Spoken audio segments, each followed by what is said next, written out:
demokrasi itu adalah prinsipnya meritokrasi ya. Tapi kalau begini tidak akan terjadi meritokrasi karena dihambat oleh presidensial threshold. Mempersempit kontestasi, menghambat majunya orang-orang terbaik di negara ini. Dan anehnya, presidensial threshold ini dikonstitusionalisasi oleh Mahkamah Konstitusi.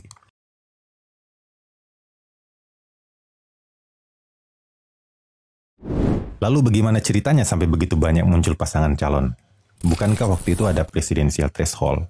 Besarnya 15% kursi DPR atau 20% suara sah secara nasional dalam pemilu anggota DPR. Dan diatur di Undang-Undang Nomor 23 Tahun 2003 tentang pemilu presiden dan wakil presiden. Kalau mengacu pada pasal ini ya waktu itu hanya 2 pasangan calon yang memenuhi syarat, yaitu pasangan Wiranto Salahuddin Wahid, kemudian pasangan Megawati Soekarno Putri dan Hasyim Muzadi.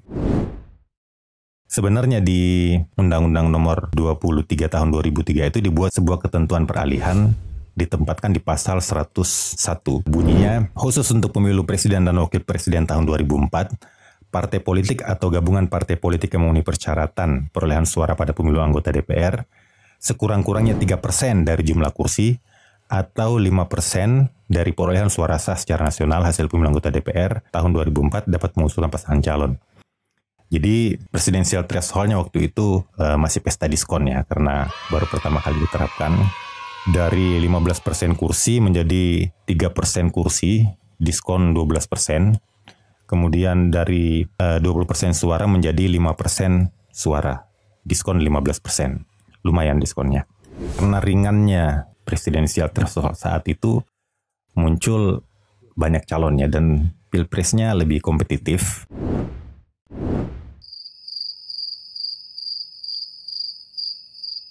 Ini yang membedakannya. Kalau Pilpres 2009 dengan 2014, angka presidensial threshold-nya sama, tapi sumbernya dari pileg masing-masing. Misalnya presidensial threshold untuk pencalonan Pilpres 2009 diambil dari hasil pemilu legislatif 2009.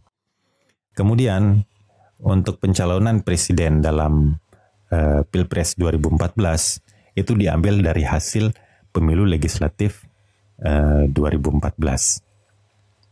Tapi untuk 2019 beda. Angkanya tetap sama, 20% kursi atau 25% suara sah secara nasional. Tapi waktu itu yang dijadikan basis untuk pengajuan calon presiden itu bukan hasil Pileg 2019. Karena waktu itu Mahkamah Konstitusi sudah memutuskan Pilpres dan Pileg dilakukan secara serentak. Jadi hasil pemilu 2014 itu, hasil Pilegnya, itu 2 kali dipakai untuk presidensial threshold untuk pencalonan presiden tahun 2014 dan untuk pencalonan presiden tahun 2019. Jadi didaur ulang ya. Sebenarnya kalau Pileg Pilpresnya sudah serentak itu kan sebenarnya tidak memerlukan lagi presidensial threshold-nya. Tapi ternyata diakali dalam revisi undang-undang. Dan waktu itu soal ini kemudian diatur di pasal 222 Undang-Undang Nomor 7 Tahun 2017. Dan hasilnya waktu itu akhirnya memang dramatis juga. Yang terjadi kemudian adalah rematch. Rematch-nya tetap untuk calon yang sama. Itulah hasil kompetisi dengan presidensial threshold yang demikian itu. Akhirnya kompetisinya memang jadi sempit sekali. Susah sekali muncul pasangan calon baru di arena Pilpres kita. Nanti akhirnya jadi 4L ya. Lu lagi. Sementara untuk Pilpres 2024 nanti, itu akan menggunakan hasil pemilu 2019 sebagai basis. Ini sebenarnya tidak fair juga karena sudah 5 tahun berlalu ya. Kenapa dipakai sebagai basis untuk pencalonan Pilpres, pencalonan presiden 5 tahun berikutnya. Itulah undang-undang kita. Jadi bagaimana sebaiknya biar lebih rileks proses pencalonan dan lebih banyak pasangan calon? Menurut saya Pilpres pertama kita tahun 2004 kemarin itu bisa dijadikan semacam presiden. Kalau kita konsisten pada ayat dalam konstitusi, sebenarnya dia tidak memerlukan presidensial threshold karena konstitusi kita itu cuma menyatakan pasangan calon presiden dan wakil presiden diusulkan oleh partai politik atau gabungan partai politik sebelum pelaksanaan pemilu. Titik. Tidak ada presidensial threshold. Tapi kalaupun misalnya para politisi ngotot tetap memberlakukan presidensial threshold, maka mungkin angkanya ya segitu saja 3-5% ya. Atau besarnya disamakan saja dengan parliamentary threshold. Jadi artinya itu akan ada jaminan bahwa presiden yang terpilih itu partainya sudah punya pengalaman di parlemen.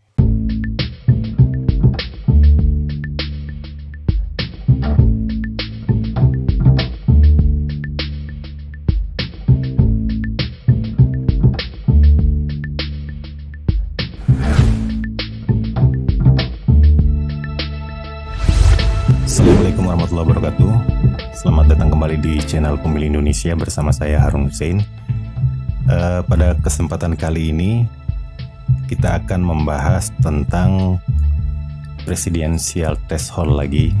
Kali ini untuk menjawab pertanyaan-pertanyaan tentang mengapa pada pemilu 2004 lalu bisa muncul begitu banyak pasangan calon. Kemudian kita akan membahas presidensial threshold ini sejak 2004, 2009, 2014, 2019, dan 2024 nanti. Perubahan undang-undangnya, kemudian calon-calon presiden yang muncul. Selain itu, bagaimana perubahan peta dukungan. Baik, kita akan mulai dari pemilu 2004 kemarin. Pemilu 2004 kemarin itu kan ada 5 pasangan calon yang maju sebagai calon presiden. Mereka adalah pasangan Wiranto, Salahuddin Wahid yang diusulkan oleh Partai Golkar. Kemudian pasangan Megawati Soekarno Putri Hasyim Muzadi yang diusulkan oleh PDI Perjuangan. Selanjutnya pasangan Amin Rais Siswono Yudhoyono yang diusulkan oleh Partai Amanat Nasional. Kemudian pasangan Susilo Bambang Yudhoyono Yusuf Kala yang diusulkan oleh Partai Demokrat, PBB, dan PKPI. Selanjutnya pasangan Hamzah Has dan Agung Gumelar yang diusulkan oleh Partai Persatuan Pembangunan atau P3. Kalau melihat hasil suaranya, Partai Golkar itu memiliki modal suara 21,58%. Kemudian kursinya 23,27%. Selanjutnya PDIP 18,53% suara dan 19,82% kursi. Kemudian PAN 6,44% suara, 9,64% kursi. Kemudian Demokrat, PBB, PKPI punya modal 11,33% suara dan 12,18% kursi. Selanjutnya P3 punya modal 8,15% suara dan 10,55% kursi. Dengan dukungan partai-partai yang saya sebutkan tadi, semuanya memenuhi syarat. Tapi bagaimana mungkin? Bukankah waktu itu ada presidensial threshold? Besarnya 15% kursi DPR atau 20% suara sah secara nasional dalam pemilu anggota DPR. Dan diatur di Undang-Undang Nomor 23 Tahun 2003 tentang Pemilu Presiden dan Wakil Presiden. Jadi rumusan lengkapnya pasalnya berbunyi, pasangan calon sebagaimana dimaksud pada ayat 1 hanya dapat diusulkan oleh partai politik atau gabungan partai politik yang memperoleh sekurang-kurangnya 15% dari jumlah kursi DPR atau 20% dari perolehan suara sah secara nasional dalam pemilu anggota DPR. Kalau mengacu pada pasal ini ya waktu itu hanya 2 pasangan calon yang memenuhi syarat, yaitu pasangan Wiranto Salahuddin Wahid. Dua-duanya memenuhi syarat baik suara maupun kursi.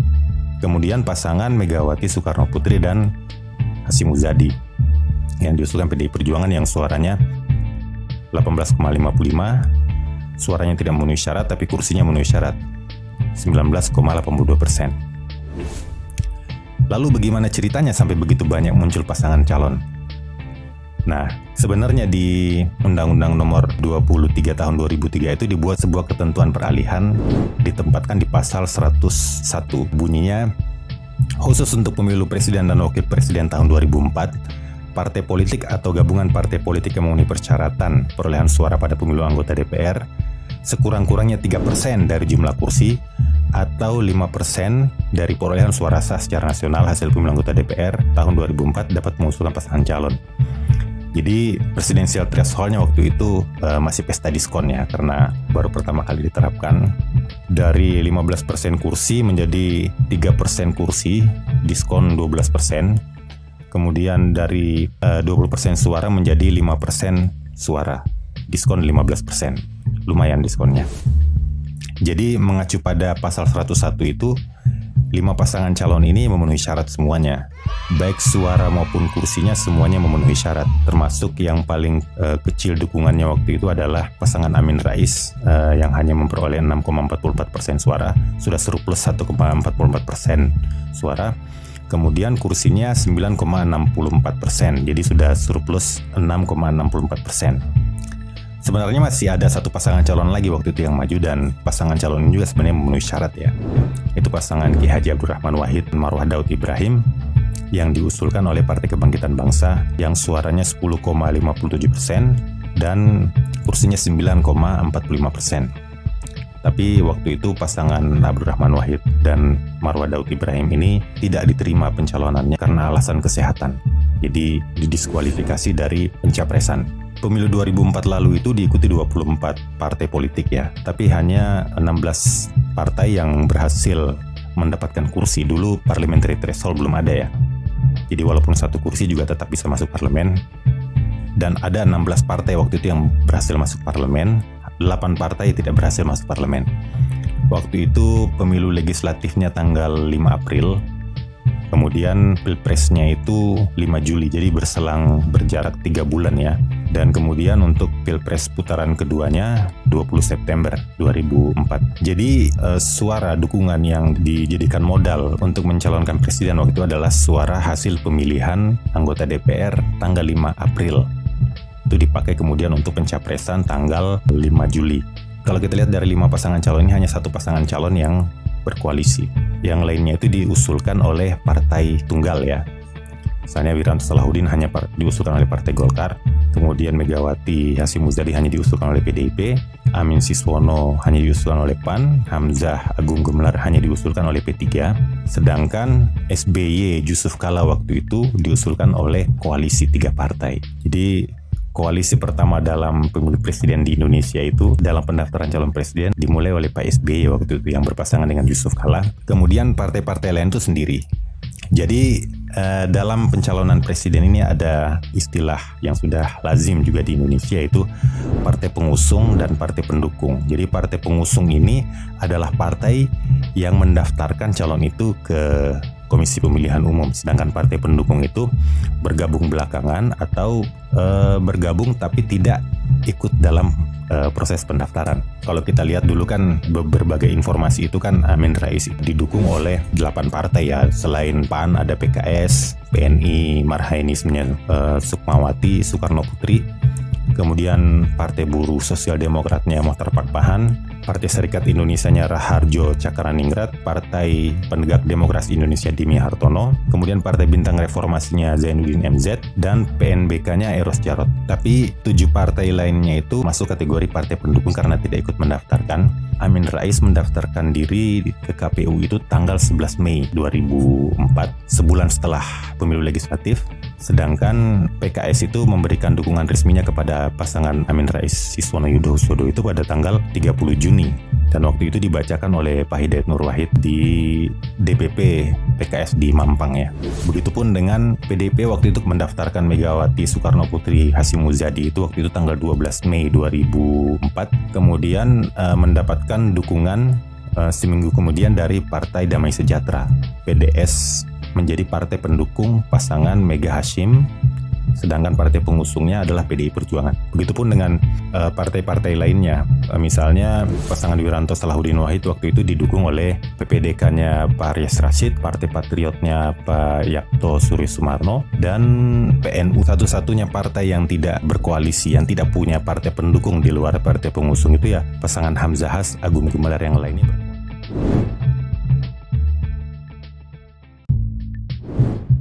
Waktu itu pilpresnya berlangsung 2 putaran ya. Dan yang maju di putaran kedua waktu itu pasangan SBY JK dan Megawati Hasyim Muzadi. menjelang putaran kedua ini terjadi lagi perubahan koalisi. Yang menjadi partai pendukung Megawati waktu itu Golkar yang semula mendukung Wiranto, P3 yang semula mendukung Hamzahas, PBR yang semula mendukung Amin Rais, PKPB juga mendukung Mega Hasyim, kemudian PNI Marhain Ismet. Pasangan SBY juga dapat limpahan dari partai-partai pendukung paslon lainnya, itu misalnya Partai Kebangkitan Bangsa yang semula hendak mencalonkan Gus Dur dan Marwah Daud Ibrahim itu merapat ke SBY JK, kemudian PKS yang semula mendukung Amin juga merapat, PAN juga yang semula mendukung Amin Rais kemudian mendukung pasangan SBY JK. Di putaran kedua ini SBY JK itu berkoalisi 6 partai ya, sedangkan Megawati Soekarno Putri Hasyim Muzadi itu dukung koalisi 7 partai.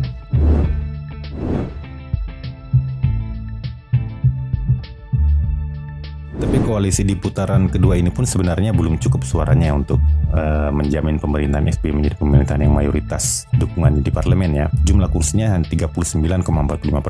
Tapi kemudian terjadi lagi koalisi lanjutan, koalisi jilid ketiga. Jilid pertama tadi waktu pencalonan, kemudian jilid kedua di putaran kedua, kemudian koalisi jilid ketiga pasca Pilpres. Waktu itu Golkar akhirnya masuk ke dalam koalisinya SBY JK, terutama waktu itu setelah Pak Yusuf Kalla menjadi ketua umum Partai Golkar, dan kemudian P3 juga waktu itu merapat, sehingga total kursinya waktu itu di parlemen menjadi 73,27%. Jadi cukup besar ya koalisinya Pak SBY waktu itu.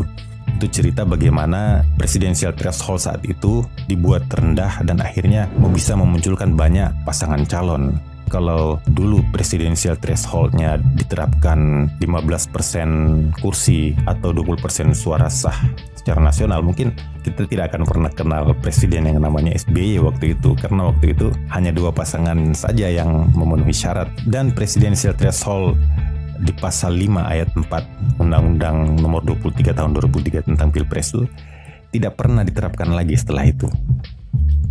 Karena setelah menjelang pemilu 2009, Undang-Undang Pilpres direvisi menjadi Undang-Undang nomor 42 tahun 2008, dan waktu itu presidensial threshold-nya dinaikkan menjadi 20% kursi atau 25% suara sah secara nasional.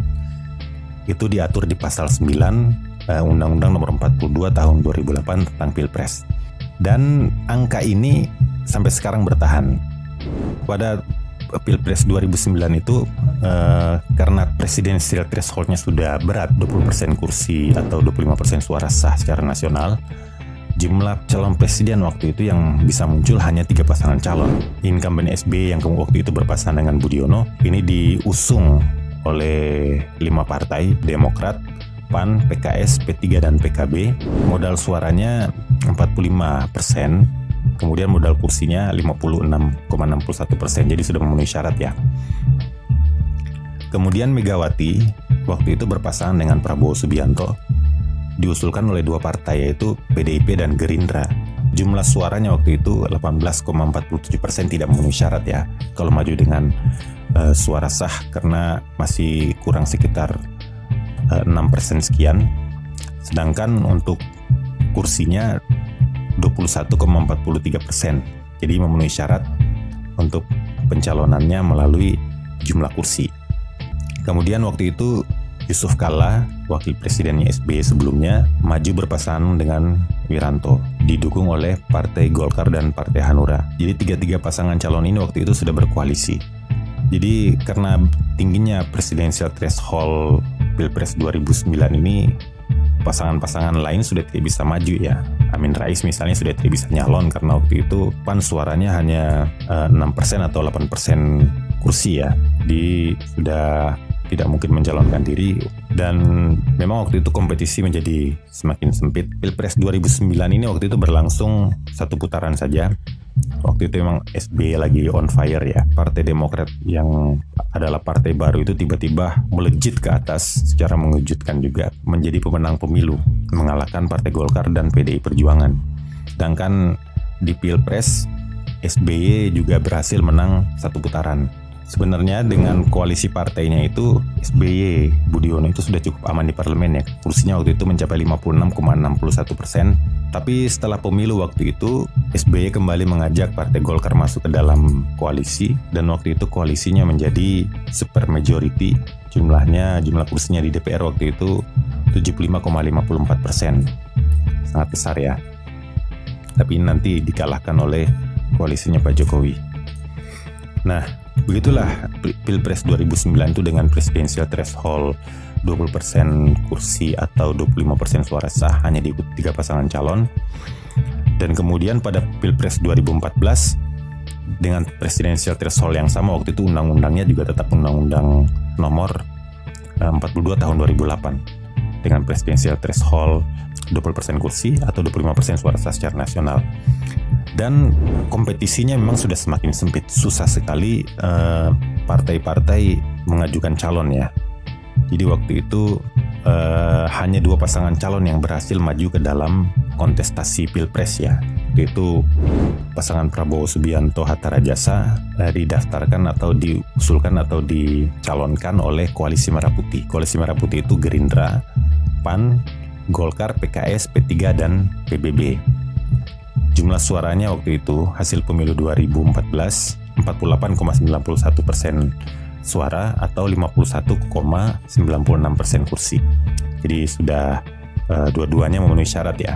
Kemudian pasangan Joko Widodo Yusuf Kala waktu itu diusung oleh Koalisi Indonesia Hebat, terdiri dari 4 partai, PDIP, Nasdem, PKB, dan Hanura. Jumlah suaranya 4 partai ini 40,01%, tapi kursinya hanya 37,14%. Dan Pilpres ini ternyata kemudian dimenangkan oleh koalisi minoritas ya, koalisi Indonesia Hebat itu koalisi minoritas, dan mengalahkan koalisi mayoritas, Koalisi Merah Putih. Tapi seperti langkahnya Pak SBY sebelumnya, Jokowi waktu itu kemudian juga mengajak partai-partai oponennya untuk masuk ke dalam koalisi. Jadi waktu itu Partai Golkar akhirnya masuk bergabung ke dalam koalisi ya. Kursinya di DPR waktu itu jumlahnya mencapai 53,39%. Jadi Golkar ini selalu menjadi pemenang walaupun untuk capres manapun lucky party. Golkar itu lucky party, partai yang selalu beruntung.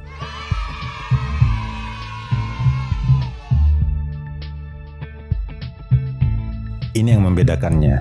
Kalau Pilpres 2009 dengan 2014, angka presidensial threshold-nya sama, tapi sumbernya dari pileg masing-masing. Misalnya presidensial threshold untuk pencalonan Pilpres 2009 diambil dari hasil pemilu legislatif 2009. Kemudian untuk pencalonan presiden dalam Pilpres 2014 itu diambil dari hasil pemilu legislatif 2014.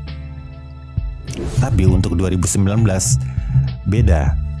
Angkanya tetap sama, 20% kursi atau 25% suara sah secara nasional. Tapi waktu itu yang dijadikan basis untuk pengajuan calon presiden itu bukan hasil Pileg 2019. Karena waktu itu Mahkamah Konstitusi sudah memutuskan Pilpres dan Pileg dilakukan secara serentak. Putusannya sebenarnya awal tahun 2014. Tapi karena jarak putusan itu dengan pelaksanaan pemilu waktu itu sudah sangat dekat, makanya dia diberlakukan baru untuk Pilpres 2019.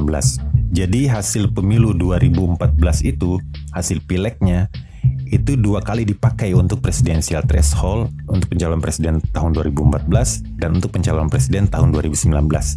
Jadi didaur ulang ya. Sebenarnya kalau pileg pilpresnya sudah serentak itu kan sebenarnya tidak memerlukan lagi presidensial threshold-nya. Tapi ternyata diakali dalam revisi undang-undang. Waktu itu melalui revisi undang-undang. Jadi kebetulan waktu itu ada semacam kodifikasi undang-undang. Di waktu itu ada 4 undang-undang yang digabungkan. Ada undang-undang partai politik, undang-undang pemilu legislatif, undang-undang pemilu presiden, dan undang-undang penyelenggara pemilu disatukan. Soal ini kemudian diatur di pasal 222 Undang-Undang Nomor 7 tahun 2017. Dan hasilnya waktu itu emang dramatis juga. Yang terjadi kemudian adalah rematch. Rematchnya tetap untuk calon yang sama. Yang berganti hanya wakil presidennya waktu itu Jokowi berpasangan dengan Ki Haji Ma'ruf Amin. Ini diusung oleh Koalisi Indonesia Kerja. Sedangkan Prabowo Subianto berpasangan dengan Sandiaga Uno didukung oleh Koalisi Indonesia Adil Makmur. Koalisi Indonesia Kerja yang mengusung Pak Jokowi dan Ki Haji Ma'ruf Amin itu diusung oleh 6 partai ya. Jadi waktu itu ada PDIP, Golkar, PKB, Nasdem, P3, Hanura, dan PKPI. Jadi ada 5 partai yang memenuhi parliamentary threshold dan punya kursi di DPR. Dan ada 1 partai yang tidak punya kursi di DPR karena tidak lolos parliamentary threshold, yaitu PKPI. Nah, jadi waktu itu modal suaranya 62,2%, sedangkan kursinya 60,35%. Dan pencalonan Jokowi Ki Haji Ma'ruf Amin itu karena di dalamnya ada PKPI, maka yang dipakai sebagai basis pencalonan adalah suara, bukan kursi ya. Karena PKPI ikut, sementara dia tidak lolos parliamentary threshold dan dia tidak punya kursi. Dan waktu itu modalnya adalah 62,2%. Sedangkan Prabowo Sandiaga Uno itu waktu itu diusung oleh 4 partai, Gerindra, PKS, PAN, dan Demokrat. Jumlah suaranya 36,34%, sedangkan jumlah kursinya 39,64%. Jadi kalau pasangan Prabowo Sandiaga Uno ini karena diusung oleh 4 partai yang semuanya lolos ke parlemen, maka pencalonannya bisa menggunakan kedua-duanya. Dan itulah hasil kompetisi dengan presidensial threshold yang demikian itu. Akhirnya kompetisinya menjadi sempit sekali, susah sekali muncul pasangan calon baru di arena pilpres kita. Nanti akhirnya jadi 4L ya, lu lagi. Tapi mau bagaimana, mereka itulah yang punya tiket karena lolos presidensial threshold. Sementara untuk pilpres 2024 nanti itu akan menggunakan hasil pemilu 2019 sebagai basis. Ini sebenarnya tidak fair juga karena sudah 5 tahun berlalu ya. Kenapa dipakai sebagai basis untuk pencalonan pilpres, pencalonan presiden 5 tahun berikutnya? Itulah undang-undang kita. Presidensial threshold ini sebenarnya menghambat sekali, mempersempit kontestasi, menghambat majunya orang-orang terbaik di negara ini. Jadi padahal dia kan sebenarnya demokrasi itu adalah prinsipnya meritokrasi ya. Tapi kalau begini tidak akan terjadi meritokrasi karena dihambat oleh presidensial threshold.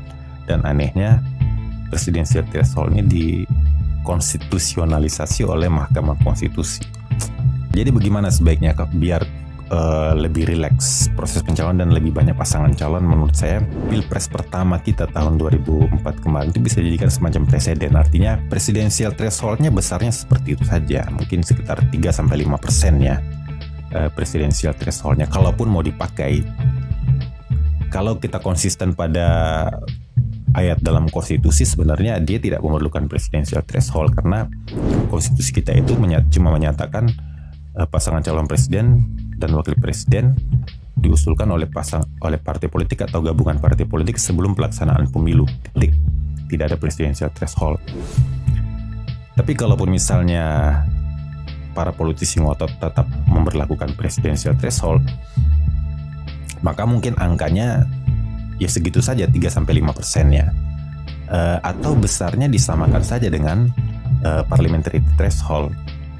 Artinya itu akan ada jaminan bahwa presiden yang terpilih itu partainya sudah punya pengalaman di parlemen dalam pemilu sebelumnya. Tapi ya jadi dulu sebenarnya besaran presidensial threshold disamakan dengan parliamentary threshold ini pernah juga disampaikan oleh Hakim Konstitusi ya. Waktu itu ada permohonan presidensial threshold dan Hakim Konstitusi waktu itu mengusulkan supaya besaran presidensial threshold itu disamakan saja dengan parliamentary threshold. Tapi hakim yang berpendapat demikian itu kalah ya. Dari 9 hakim konstitusi, hanya hakim yang berpendapat perlu diturunkan presidensial threshold itu minoritas. Kalau misalnya presidensial thresholdnya untuk pemilu 2024 nanti bisa disamakan dengan parliamentary threshold, ya berarti besarnya mungkin 4% karena Undang-Undang Nomor 7 Tahun 2017 itu mengatur parliamentary threshold 4%. Artinya itu cukup leluasa, banyak calon, banyak pilihan, tidak lu lagi, prinsip meritokrasi bisa berjalan dengan baik dan tidak terjadi gara-gara presidensial threshold, akhirnya calon-calon terbaik tersisih, kemudian yang naik justru orang-orang yang tidak berkualitas hanya gara-gara mereka punya partai politik. Mungkin begitu saja yang saya sampaikan kali ini, sekedar merefresh presidensial threshold kita dari pemilu 2004, 2009, 2014 dan 2019 dan termasuk nanti 2024. Berapa besarnya, apa konsekuensinya, kemudian berapa calon yang muncul, dan apa bedanya presidensial threshold 20% kursi atau 25% suara sah dalam pemilu Pilpres 2009, Pilpres 2014, Pilpres 2019, dan Pilpres 2024 nanti. Jadi biar kita lebih clear dengan data, semoga apa yang saya sampaikan ini ada manfaatnya dan bisa makin menjernihkan kita soal data, karena kadang-kadang soal data ini juga kita nggak clear. Jadi semoga demokrasi kita semakin maju. Wabillahi taufiq wal hidayah. Wassalamualaikum warahmatullahi wabarakatuh.